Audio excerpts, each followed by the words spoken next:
नमस्कार प्रेक्षकांनो. आजचा लग्नानंतर होईलच प्रेम मालिकेचा भाग खूपच भावनिक आजच्या आणि भागामध्ये तितकाच अखेर धक्कादायक काव्य आणि ठरलेला जीवाचा आहे. लपलेला भूतकाळ मानिनी समोर उघड होतो. प्रेमाची सुरुवात कशी झाली, प्रस्ताव कधी गेला होता आणि हे सगळं घरच्यांपासून लपवून का ठेवलं गेलं, या सगळ्या प्रश्नांची उत्तरं आज मिळतात. मानिनी खंबीरपणे दोघांनाही स्पष्ट सांगते की भूतकाळ लपवून नातं पुढे जाऊ शकत नाही. जर अजूनही प्रेम उरलेलं नसेल तर ती स्वतः त्यांच्या आयुष्यात योग्य निर्णय घेण्यासाठी मदत करेल. जीव आणि काव्य सुरुवातीला टाळाटाळ करतात, पण शेवटी सत्य सांगण्याशिवाय पर्याय राहत नाही. जीवा सांगतो की त्याने काव्याला लग्नाआधी प्रपोज केलं होतं, पण स्वतःच्या पायावर उभा राहीपर्यंत काहीही सांगू नये असा दोघांचा निर्णय होता.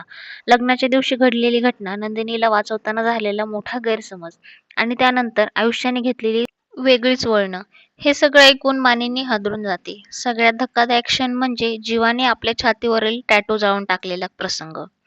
हा निर्णय ऐकून मानिनीला स्वतःला दोषी वाटायला लागतं, कारण तिने त्या जखमेचं खापर दुसऱ्यांवर फोडलेलं असतं. मानिनी दोघांना स्पष्ट समजावते की ग्रीन फ्लॅग म्हणजे परफेक्ट माणूस नसतो, तर नातं जपणारी, समजून घेणारी व्यक्ती असते आणि त्या नात्याला न्याय देणं ही जबाबदारी आपली सुद्धा असते. दुसरीकडे काव्या एकटी असताना पार्थ सोबतचे आठवणीचे क्षण तिला अस्वस्थ करतात. स्केच, परफ्यूम आणि त्या खोलीतली प्रत्येक वस्तू तिला तिच्या प्रेमाची आठवण करून देते. तरीही काव्या स्वतःला सावरते आणि ठरवते ती हार मानणार नाही. पार्थला पुन्हा मिळवण्यासाठी ती खंबीरपणे उभी राहणार आहे.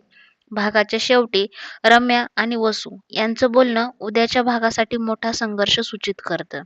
तर नंदिनी स्वतःकडून झालेली एक छोटी चूक नव्या वादाला कारण ठरणार आहे. आजचा भाग भावनांशी भरलेला असला तरीही उद्याचा भाग याहूनही जास्त थरारक असणार आहे. आपल्या चॅनलवरचा रिव्ह्यू तुम्हाला कसा वाटला हे मला कमेंटमध्ये नक्की सांगा आणि आपल्या चॅनलला सबस्क्राईब करायला विसरू नका. धन्यवाद.